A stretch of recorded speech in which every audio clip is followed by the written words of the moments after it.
In a moment, everybody, I'll introduce this guest, the guest that I have this week for our healthy aging conversation when we get to 4 o'clock. But thank you for joining the Care Visions sponsored Healthy Aging Conversation. Care Visions are really the world leader on non-drug support to people with dementia and people aging well generally.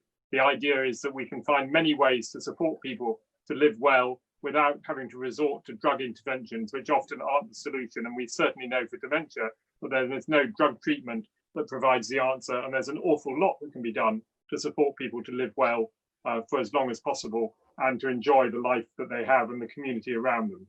So before I introduce our guest this week, just to update a couple of the videos that have been produced by Care Visions. Every week, Care Visions is producing new videos to support people to live as well as possible in the current situation of coronavirus. The Glenn Miller video that I mentioned last week is now one of the most liked that they've ever produced. So if you're into a Glenn Miller, please have a look at the Glenn Miller Experience video. And then there are two new ones that have been put up this week. One is by the documentary filmmaker Francis Gerard. He's now more or less, I think he's 75, he says, and he says he's getting on a bit. But in his wonderful 10-minute or so film, he talks about, which is entitled Origins, he talks about how he, like all of us, are in origin from African descent. And in fact, he ended up living in Africa for a large part of his life and set up a center in Johannesburg that opened in 2006, looking at how we all originate from our predecessors, the predecessors to Homo sapiens who were living in Africa. One lovely sentence he says in his video is that although he's in his 70s and he says getting on a bit, he says, every day I discover new things about myself. And I thought that was a great outlook on life, to recognize that there are always new things that we can discover and learn, however old we are.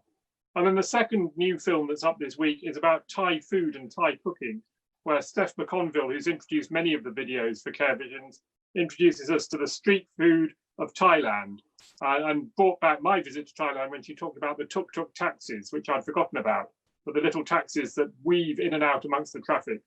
And it's a mouth-watering film showing you all the colour, flavour, smells and spice of Thai cooking, which deservedly means that Thai cooking is one of the most enjoyable cooking experiences in the world. So those are a couple of new videos from Care Visions Healthy Aging, which are available this week. I'd now like to introduce Nigel Hullah, who is the chair of the Three Nations Dementia Working Group. So Nigel, thank you so much for being with me this week. Every month, we have these conversations every week, and every month I want to make sure that somebody with lived experience of dementia is the focus of the conversation. So last month we had Sheila Robinson, who's a feisty Quaker, I would describe her as, full of energy and determination. And this week, I'm delighted to have Nigel, who's chair of the Three Nations Working Group. Now, let's just start on a positive note, Nigel. Tell me, what's been your happiest experience in the past week? I think it's, Welsh, I was a meeting with Welsh Government and they suddenly realised the strength of feeling in Wales that change be maintained. And we develop a national standards throughout Wales, which means no matter where you live, you get the same kind of service, from diagnosis to choosing a care package. And there was no argument. They saw the sense in it. That the argument was, if you don't do that, then the plan won't work. It's your legacy. You know, you've asked us to work on it, and this is what we want. And it's that reaction, and it wasn't what we felt. It was what the people of Wales wanted to, who live with dementia in particular, because we did that huge consultation event where we spoke to around about 2,000 people, aided and abetted, I say, by the wonderful Hayley Hogan and from Alzheimer's Cymru and Rachel Niblock. I mean, they were worthwhile things. That's brilliant. That's really good news. So it sort of proves that governments will eventually listen if enough people make some noise. I must admit, my happiest moment of the past week is much more down to earth. It was my wife's birthday, where we had a lovely day off and we went for a long walk and we had a meal at home. We thought of going to a restaurant, but decided not to because of the restrictions. We had a lovely meal at home and a really nice birthday. So I do wonder, for anyone who's watching, what your happiest moment of the past week has been. And you can use the comments section on Facebook to add your happiest moment. You can also use the comment section to put in any questions you want to ask Nigel And at the end of this half hour, I'll come to any questions that people have posted and we can ask Nigel them. But Nigel, come back to my introduction. You're the chair of the Three Nations Dementia Working Group. Yeah. For anyone who's watching at the moment, can you just tell us what the Three Nations Group is and how does it work? Well, it's a group of people with dementia who set up. We started off as being critical friends, but I think we've dropped the critical bit now, and I think we'd rather be more friends than critical. And we wanted to be the go-to arena where people came from, say, where professionals wanted some advice on research, and so forth, would come to us and play a role across the membership in developing strategies and outcomes and policies, or being part of that conversation, and basically bringing as many people into that conversation as we possibly could. We probably weren't as good at that as we should have been in the beginning, because I think everybody was feeling their way. But since COVID, you know, we've kind of, under the leadership, well, not the leadership, but the advice and guidance of Adele Layton, who runs the Dementia Voice, we started a series of webinars. Now these have been extraordinary. It's got to be said. And if you want to see the results, they're on the Three Nations Dementia Working Group website, which is threenationsdementiaworkinggroup.org, and you can pick them all up there. And can anyone, let me just check with you, Nigel, can anyone join? Is it open to anybody with experience of living with dementia? Yeah, there are three levels. There are two levels of membership. There's somebody with dementia who people living with dementia who we really need to encourage to join us, and there's associated professionals or associated members who are usually professionals. But our webinars are designed and delivered by people with dementia. It's unique in its way. I've chaired every one. I'm stepping back from chairing them now because I want to give other people a go with that. And you know, the response has been terrific. And what we found is that people have used them really to gauge their services against what they're hearing from people with the condition, and also to make connections of good practice with other people. It's been a success, and I always thought we'd run out of topics, but no, we're not. And one of the things that you yourself, I know, have pioneered is a recognition that people have rights to get the support they want in the way they want it. And I think your own experience of getting a diagnosis was quite tortuous anyway. It took you a long time. Just tell me about that experience. Well, not unusual. It took a long time because my symptoms appeared when I was quite young. And having a pretty colourful background to my lifestyle, I mean, all sorts of things had to be checked out before that diagnosis was delivered.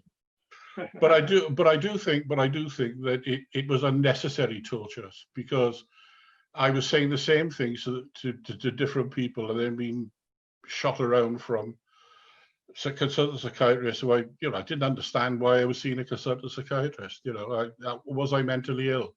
I didn't understand why certain skills that I had all my life was suddenly walking away from me. And it was this lack of understanding, really, of my own condition that led me into a mistrust of what was happening to me. And it took about 5 years for my diagnosis to be definitively handed down to me. Now, I understand that they had to make sure that they didn't give a false positive, but I felt that after it was done, that they could have done it earlier. And if they were wrong, just say, hey, we were wrong. You haven't got dementia or something else. That's fine. That happens in, you go for a cancer checkup or go for a health check, and somebody says there's a lump there. It could be this, it could be that, it could be the other. But right now we're going to treat it for what we think it is. And that actually didn't happen. And it wasn't that was bad enough. But I mean, I think the way it was delivered, I was in a cold, dark room on my own because I have no relatives in this country, and it was in a cold, dark room, and the consultant psychiatrist, who I'd never seen before, I'd never spoke to the man, leaned across the table, held my hand, and said, "You've got a little bit of dementia, Nigel. Don't worry. A little bit of dementia." He said, "But you can't drive, you can't work anymore. And it sounds from what you're saying, if I can try and describe your experience in one word, which maybe resonates with other people, is it's patronizing to say that suddenly you're being told in a very sort of paternalistic way, where somebody sort of pats you on the head and says, there, never mind. Yeah. Rather, that seems to deny your own humanity and your own ability. Yeah, and I mean, you know, it got worse from there. Really, it went downhill. 2 days later, I had a knock on the door, and a chap introduced himself, and he said, "Oh, I'm a community psychiatric nurse." So is this somebody you had invited? Who you'd invited to? No, he just turned up because he picked up the diagnosis. You see. So I said, "I beg your pardon. Am I mentally ill?" "Oh, no, no." He said, "You've got dementia." I said, "Well, why are you visiting me then?" And then it suddenly dawned on me that perhaps people are not viewing me under the same light as I've been viewed previously because of the sudden imposition of dementia. I felt the same. I thought the same. Certain skills had gone and I needed help, that's for sure. But I kind of thought to myself, well, what's going on here? And Kate Swaffer calls it prescribed disablement, and I couldn't put it better. So I think it's absolutely that. I made a conscious... I think that ties in with Care Vision's philosophy, which is about the emphasis on what you can do rather than what you can't do. Well, that's right. That's absolutely right, because this is dementia, but you know, we treat aging on a deficit agenda. And if you do that, if you concentrate on what can't be done as opposed to what's still there and what can be built on, you're always going to have an ageist rhetoric, aren't you? You know, when people develop services, oh, we're old people, they can't do that. You know, they're not able to do that. I mean, you know, that's not the case at all. I mean, the only things I don't do now that I did before dementia is drive, because I don't trust myself to. But that's a personal decision. But if I'd listened to people, and if I'd listened to certainly, I hate to say this, but certainly, you know, the psychiatrists, if I'd have listened to them, I would have, you know, wrapped myself up in a blanket and stayed at home. And some of the nurses that came to see me. So in the end, I thought to myself, well, this is not for me. But you're in a very strong position compared to many people, if I can say it, Nigel, because you know you spent 20 years in the Royal Marines and the Special Forces, so you're a very accomplished individual. You then, I think, went on to study law and became an advice worker.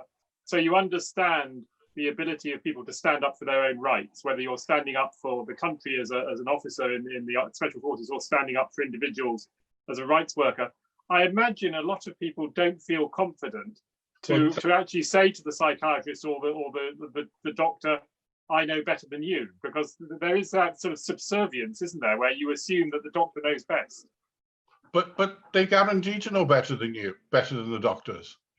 You know, somebody who's talking about their loved father or loved mother or husband or wife, does know better because they know the person better. And this is why person-centered care is the sharp edge of the sword as regards human rights. Human rights are easily eroded. If you're not careful, they're taken away from you. Now, it doesn't matter where you are in terms of frailty, illness, or age, you still have human rights. And these must be fulfilled. These must be acknowledged, and these must be respected. Because if they're not, then you have an underclass of people. Our rights are protected by 3 major pieces of legislation. The most important one, of course, is the Equalities Act. And it does drive me nuts. I know that we had one at Dementia Congress, is dementia a disability? But I think that was just to get the audience warmed up. But I don't care if people call themselves purple people leaders. You know, on diagnosis, it doesn't matter to me. And I do understand that people don't want to have the double stigma of dementia and disability. But for goodness sake, let's not frush away all our enumerated rights under the Equalities Act, which gives us protected characteristics and tells them, and more or less predicts the way people should deal with us, because we don't like the name of it. Yeah, we have a Human Rights Act been in force since 1998. All current law is based around that principle, that all law must be human rights compliant. And it does three very important things. It tells people like health boards, social services boards, the way they should treat us. The second thing is it allows us to challenge those decisions that are made on, particularly in substitute decision making. And thirdly, of course, it allows us to challenge things like the Mental Capacity Act, and anything like DOLS or liberty protection safeguards. So what do you say to people though? So you're saying it gives you the rights under the legislation, but a lot of people would say, oh, that's too difficult. Oh, I can't possibly challenge the authorities. What's your advice to somebody who feels that they don't feel comfortable with what's happening to their rights? They feel something's wrong, but they just don't feel they can do anything about it. If it feels wrong, it probably is. Good. That's a good philosophy. Well, if the way you're being treated makes you feel in any way discriminated against, in any way not be treated as a fully functioning member of civil society, then probably somebody is doing that to you. Mm-hmm. I mean, a short example is that you must use organizations like the Citizens Advice Bureau, Human Rights Watchdog, your MP. If you feel that decisions have been made. I mean, I just signed up for a course on the Court of Protection, and I wish I never had, because the book's about this. And but it's a minefield, because it's all in legal language, and I understand why people would look at that and say, "Oh, well, I'll listen to the lawyer." But there are reasons why power of attorneys are appropriate, and there's reasons why power of attorney is not appropriate. And, don't get me started on mental capacity when there's no definition of what mental capacity is. So can I just ask you, I'll ask you about mental capacity in a moment, but you've raised a really important issue for me about power of attorney, and I'm going to be quite controversial, and there may be some people watching who get a bit concerned, and they're very welcome to ask questions on the comments box if they want. But one of the things that I've come across is people who feel pressured by their family members into power of attorney. Because often because I think, and I'm being generalizing, so don't get me wrong, but there are cases where for a family, it feels easier to get power of attorney than to defend somebody's rights to be in charge of their own life. Absolutely. Is that an experience you've come across, and what can we do about that? Well, what you do is it's all in proper pre-diagnostic, post-diagnostic advice. Don't rush to assumptions. It's presented in a way, well, there's one less thing for you to worry about. No, it's not, because if all of a sudden somebody has control of my bank balance, where I live, where I go, how much money I've got in my pocket, that really is a worry to me, and I want to remain as independent as possible. So it's more worrying to have somebody else doing it than doing it yourself. Absolutely, you can have help to manage your own budget. Somebody will help you do that. Somebody you trust. And I also advise people who say they're applying for a power of attorney to think it through. Whether the family, all the family agrees to this. And it begs the question of why we haven't got a series of advocates nationally who are available at a very, maybe in the voluntary sector or at a very low fee to come in for an hour and go through somebody's wishes and make sure those wishes are transferred. I mean, I made a living will. I did it myself, and so everybody knows what's going to happen to me when I die. I haven't handed power of attorney to anybody yet, but when that time comes, I want to be in a position to make that decision. So every year I talk about it. So that's important, because the other issue, of course, is that people's circumstances change, and the dementia might be more rapid than they thought it was going to be, or it might not be rapid at all. Lots of people live quite comfortably, with dementia for quite a while, and manage an independence which they had prior to dementia. So I share your concerns about that power of attorney is something that people don't think through. It's seen as a get out of jail option. And I think it's worth remembering, of course, that there is a cooling off period, isn't there? From when you complete a power of attorney, there's something like a month where you can change your mind, and people should feel encouraged, because some people might feel pressured into doing it and then regret it and there is time to reconsider. and people should take up that opportunity. Yeah, and get more than one set of get more than one set of advice. Yes. You know, and if you've got a key worker, lean on them heavily to find out if this is the best for you. And should everybody have a key worker? Is that an important right to have? Everybody in this country, irrespective of where they are, whether they've got a disability or not, should have an advocate. You should have an advocate, an independent advocate. Everybody should. They do it in Canada, they do it in Australia, they do it in New Zealand. If you want an advocate, you just ring up and you get one. And you have access to that advocate as often as you want. And, you know, you don't have to have one, but it's there if you want it. And we don't have that routinely here. That's not something available here. We don't, because it would do the citizen a job, wouldn't it? There'd be no lawyers if you had.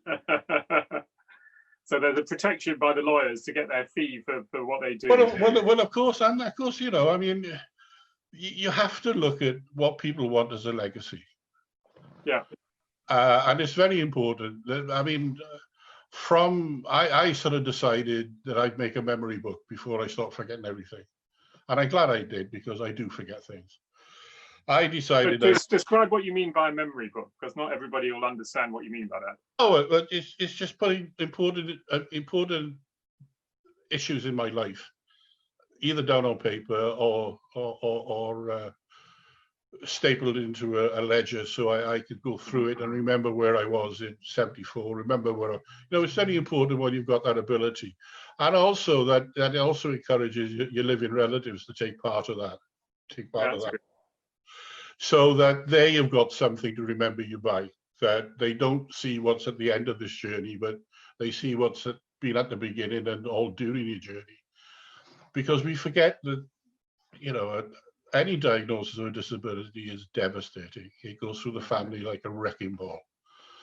And I argue constantly with politicians who say, oh, well, we've only got 45,000 people in Wales with dementia. No, you haven't.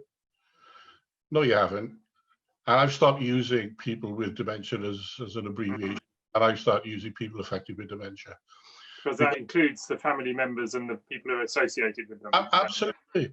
If you look at the mental learning disabilities model, they learned very quickly that they had to include everybody. Yeah.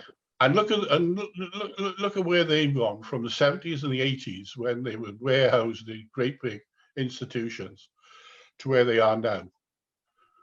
And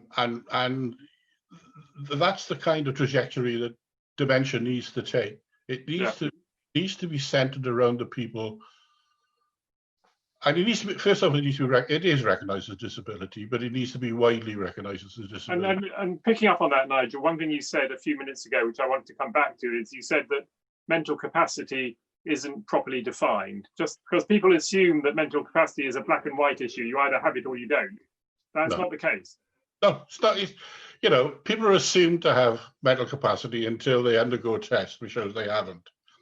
But when you go into that room, you don't know what you're supposed to, you know, you don't know.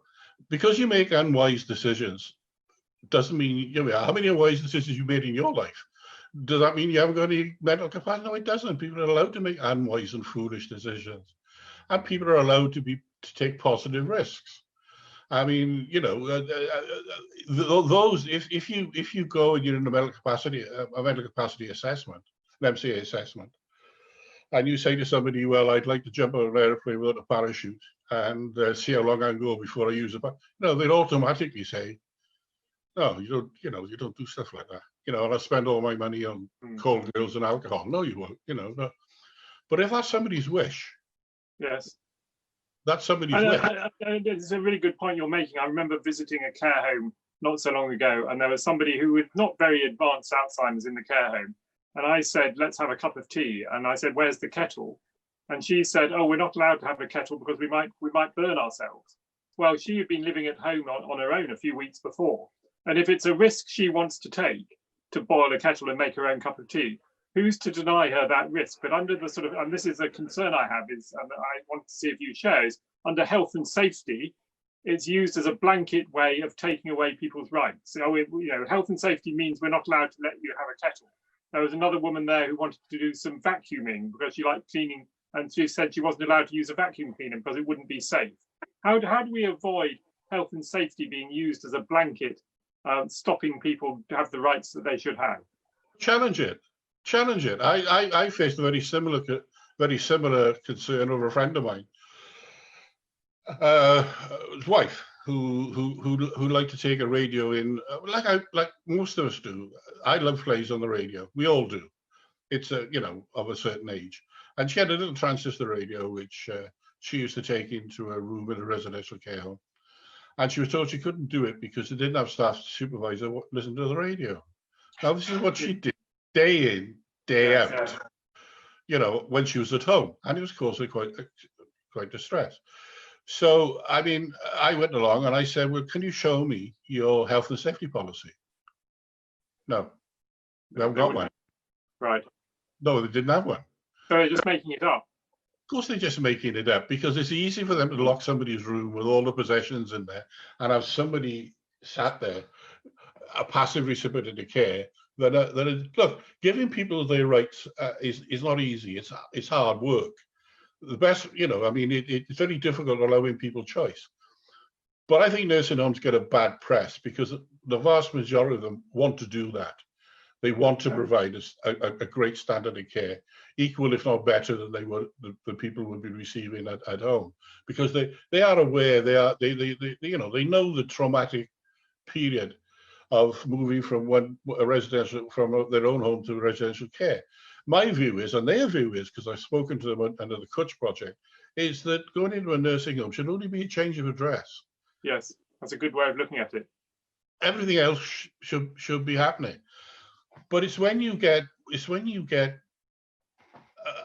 I know somebody works on the CQC and he pulls his hair out, what hair he's got left, because he's always being challenged about decisions the CQC make about regulation, and he has nothing to do with that. He says, look, if you were, because I rang him about the radio business, and he said he actually mentioned the kettle thing as well, not yours in particular, but same issue, he said, so long as people, there's a risk assessment done, and you'd expect that, wouldn't you? I mean, I think that's it. But show us how you pour a cup of tea, man. Boom, boom, boom. Fine. Okay, that's okay. Yeah. Okay. So let me just ask you. We've got a couple of questions. We're going to run out of time in a minute, so I'll come to them. But before I do that, you're talking, very clearly about the rights of people, and the, two messages I've picked up from you is one: be ready to challenge. Don't just accept what you're told. And secondly, get advice from more than one person, and find yourself an advocate. Are there any particular issues around coronavirus and how we deal with that you're worried about in terms of people? Absolutely. I think that, look, because you're old doesn't mean that you're not a valued member of society. Because you're old doesn't mean that your life is expendable. Because you're old doesn't mean you have no value or contribution. And some of the decisions that have been made that concern me. I understand why they stopped the blanket stopping of visiting in nursing homes. But I mean, what happens if somebody who's there on a doles? I mean, he's supposed to have an advocate. Yeah, and if they haven't got somebody supporting them, What happens? What happens to somebody in Section 3 of the Mental Health Act, where they're supposed to have an advocate? And well, they do have an advocate. And what happens to mental health capacity hearings? And what happens to doles hearings? Did they lock the doors and not really take into account other people's needs to get around the building? So I have some concerns about that. I have some concerns that if we're not vigilant, that when we move to a less restrictive setup, that maybe some of these things that were there before will disappear. And I think we need to be vigilant. We need to know. Really good. That's a really good message. I'm gonna move us on because we've only got a couple of minutes, and I've got a couple of questions. But I think that need to be vigilant and make sure that we don't erode some of the things that should be in place and use coronavirus as an excuse for denying people the rights to support and engagement is really important. So let me just give you these couple of questions. So firstly is from somebody called John, who says he's worried that his dementia diagnosis would mean he would lose his job if he got a dementia diagnosis. Is that inevitable? Should he feel worried about losing his job? No, he shouldn't, because they under the Equality Act, they have to make reasonable adjustments. Okay. It depends what he does. I mean, if he's an airline pilot, well, yes, he will. But they should find him something else to do. And there is and I understand his concerns, because there is a rush to do that, because it's considered the kindest thing to do. But in actual fact, it's probably one of the worst things you can do, because it takes about a little bit more of your soul away from you, doesn't it? Yes, yeah, okay, but he should actually, so in his case, he should be looking to his employer to make reasonable adjustments to carry on working. Make reasonable adjustments under the Equality Act. He is protected. Okay, that's a good message. And then the second question is from somebody called Linda, who says her partner's recently been diagnosed with dementia. She's determined to be his carer, but she would like to know, what are the biggest daily worries somebody with dementia has? What should she be conscious of on a day-to-day basis? I think it's the inevitable loss of skill, and every effort should be made really to replace one skill with another, and build on the skills that are there, that are you know, this intuitive stuff, this muscle memory that we all have, to ensure that. I mean, I'm very lucky. My type of dementia hasn't affected me that much in terms of my intellect, or my verbal reasoning. It's affected me spatially. I mean, I do need help to do things around the house now. So look at, and don't try to be all things to everybody. You know, try and do it all, because you can't do it on your own. And going for help is not an admission of failure or not caring. It's just that it's an enormous challenge on times, but it doesn't have to be that way if you get the right sort of help, the right sort of advice, and don't take the first thing gospel as the first thing somebody tells you is gospel, because there are many. You know, the dementia world is populated by different views and different opinions. Yes, and I think that's a good note to end on, Nigel, because I think, as somebody once said to me, when you've met one person with dementia, you've met one person with dementia. Everybody's experience is different, and that's why in these conversations, I'm keen that every month we have somebody with different experience to make people feel that you can live well with dementia. And I think Care Visions, in the videos they produce, is all about supporting people to find ways to benefit from the therapies and the interventions that can help them, whether it's music, reminiscence, exercise, a whole number of ways that let people to live as well as possible. So we're going to have to stop there, Nigel. Thank you so much for being my guest today. You're welcome. Thank you for answering those questions. I'm sure many more people will now be going to the Three Nations Dementia Working Group website and joining in the support that you provide and the leadership you provide. Just time to say that my guest next week will be the Scottish broadcaster, the former presenter of Songs of Praise, Sally Magnuson, who herself talked about in her book Where Memories Go about her own family experience of dementia. And she set up an organisation called Playlist for Life, which is about supporting the use of music to find ways of connecting and supporting people with dementia, as well as being a well-known author and broadcaster, as well as her dementia experience. So next week, 4 o'clock, my guest will be Sally Magnuson. Please do join us then. Once again, Nigel, thank you very much for being my guest this afternoon, and have a good rest of the day. Thank you so much. Take care. Thanks, everybody. Bye.